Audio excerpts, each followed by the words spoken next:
So thinking back over the last 2 years, um, I think the hardest thing to consider is that this experience journeys right alongside the pandemic. So applying for school and getting accepted into it, and then the summer leading into it, the pandemic started, and so there is this um, weight of leadership that you feel as part of an organizational leader, especially at the time I was working in the local church, um, but having a sense of collegiality, a sense of not feeling alone in the matter, because within our cohort, there was such a diversity of people and their experiences and how they were approaching what we were facing, reminded me that while this experience can be isolating, it was one that could be shared among others and peers.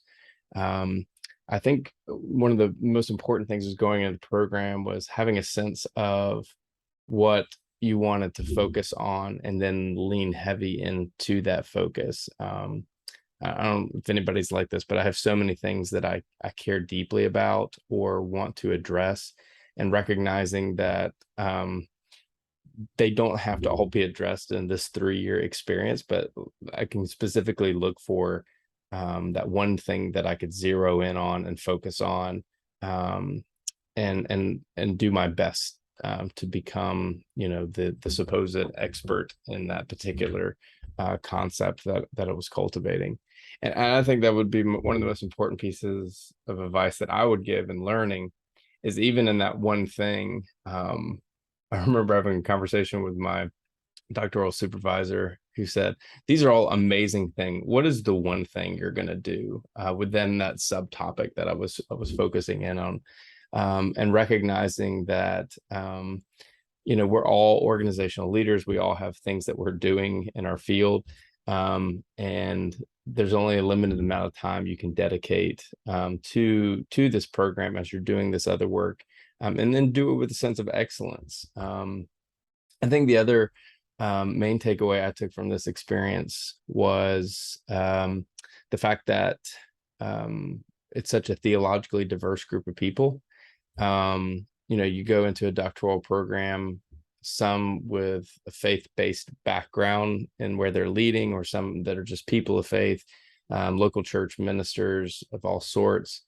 And we all see the world. We see the Bible, we see the church, we see theology so differently. And letting that shape and form me in such a way to not let my first impulse be to not negate what others are saying, but be more open-minded to what others are saying. I'm a person who is progressive theologically speaking, coming out of a conservative evangelical background. And oftentimes where you come from, you're the most critical of.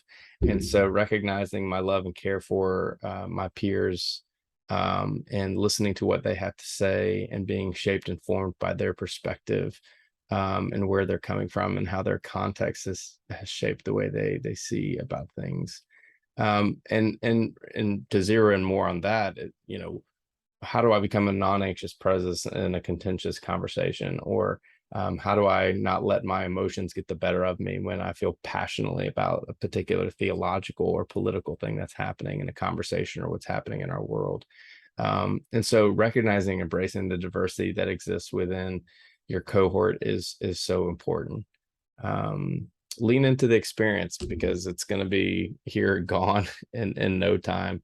I mean, right now I'm finalizing my project, fine tooth combing it and trying to prepare it for February, and then that experience will be done. And so embracing the people you have with you in this journey is so important.